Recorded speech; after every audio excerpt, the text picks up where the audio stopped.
மறுபக்கம் எல்லாருக்குமே இருக்குங்க. மறுபக்கம் இல்லாத மனிதனே கிடையாது. நீங்கள் ஃபிலிம் ஸ்டார்லேருந்து சாதாரணமாக பிளாட்ஃபார்மில் படுத்து தூங்குகிற ஒருத்தர் வகையுமே அவனுக்கு ஒரு மறுபக்கம் கண்டிப்பாக இருக்கும். அந்த மறுபக்கத்தை நம்ம பார்க்குறதுக்கு முன்னாடி யார் பார்க்க நடிக்கிறாங்களோ அவங்களுடைய மறுபக்கம் ஒன்று இருக்குது பார்த்தீங்களா, அதை ஃபஸ்ட்டு பார்க்கணும்.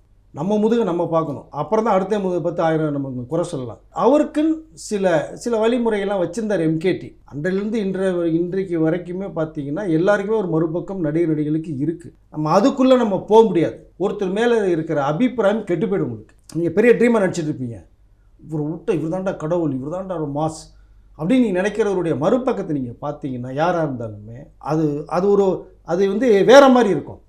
அவங்களுடைய இமேஜே ஸ்பாயில் ஆகும். பட் அவருக்கு ஒரு மறுபக்கம் வந்து இருந்ததாக நான் கேள்விப்பட்டிருக்கேன். அதுக்குள்ளே நான் போக விரும்பலை. ஏன்னா அவர் ஒரு பெரிய ஒரு பிக் ஸ்டார், தமிழ் தலைவத்தினுடைய ஒரு சூப்பர் ஸ்டார், முன்னோடி பல இண்டஸ்ட்ரி திருப்பி போட்டவர். அப்போது சில நல்ல அது விஷயங்கள் இருக்குல்ல, நம்ம அதை மட்டுமே எடுத்துகிட்டு ஒரு விஷயத்தை நம்ம பார்த்தோம்னா மக்களுக்கு அதை மட்டுமே நம்ம சொல்லலாம்னு நான் நினைக்கிறேன். அப்போ தான் அது அவருடைய, ஏன்னா அவர் இன்ன வரைக்குமே மக்கள் மத்தியில் வாழ்ந்துட்டுருக்கார். லட்சுமிகாந்த் கொலை வழக்கில் வந்து அவர் பேரை யூஸ் பண்ணி கூலிப்படையில் வச்சாங்க. 2500 ரூபா கொடுத்தாரு. அவரும் NS கிருஷ்ணனும் அந்த அப்ரூவராக மாறி சொன்னதன் விளைவாக தான் காவல்துறை வந்து கைது பண்ணி 27 மாதங்கள் சிறையில் அனுப்புகிறாங்க.